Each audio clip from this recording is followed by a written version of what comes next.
Welcome back to the channel.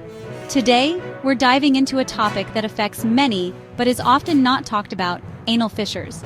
Let's break down what they are, their causes, symptoms, and how they can be treated. We're going to break down the stigma surrounding this common condition because there's no shame in taking care of your health. So, if you're ready to learn more about anal fissures, stick around. So, what exactly are anal fissures? Imagine a tiny tear in a very sensitive area, your anal canal. One common culprit is constipation, where straining to pass large, hard stools can lead to those tiny tears. Chronic diarrhea can also be a contributing factor, as frequent watery bowel movements can irritate the skin. Childbirth or anal surgery can sometimes cause these tears. Certain underlying medical conditions, like Crohn's disease or inflammatory bowel disease, can also increase the risk. It's important to remember that everyone's body is different, and what causes an anal fissure in one person might not be the same for another.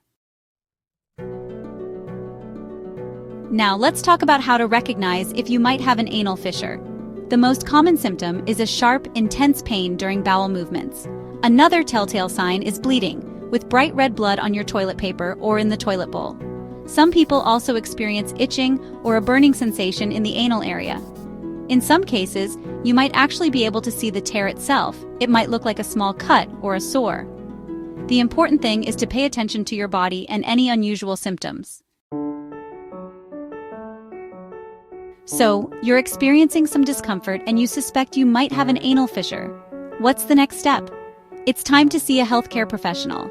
Your doctor will ask you about your symptoms, your medical history, and any medications you're taking. They'll also perform a physical exam, which will likely involve a gentle examination of the anal area. In most cases, a visual examination is all that's needed to diagnose an anal fissure. The good news is that once you have a diagnosis, you can start taking steps to find relief. The good news is that most anal fissures heal on their own within a few weeks with some simple home care measures. One of the most effective things you can do is soften your stools to make bowel movements less painful. Increasing your fiber intake, drinking plenty of water, and using over-the-counter stool softeners can all help. Warm sitz baths can also provide soothing relief and promote healing. Just fill your bathtub with a few inches of warm water and soak the affected area for 10 to 15 minutes a few times a day. Your doctor might also recommend topical medications, like creams or ointments, to help reduce pain and inflammation. In some cases, conservative treatments might not be enough to heal an anal fissure, especially if it's chronic or severe. If that's the case, your doctor might recommend a surgical procedure called a lateral internal sphincterotomy.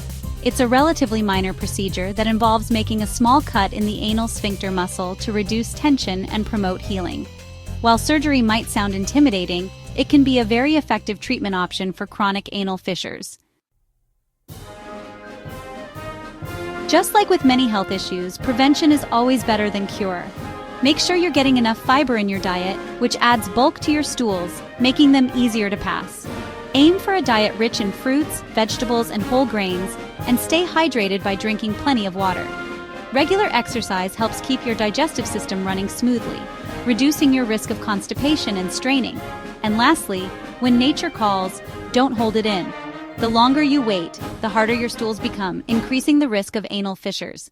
Maintaining healthy bowel habits is key to prevention. Anal fissures can be a real pain, literally, but the good news is that they're treatable. Remember, there's no shame in seeking help for this or any other health concern.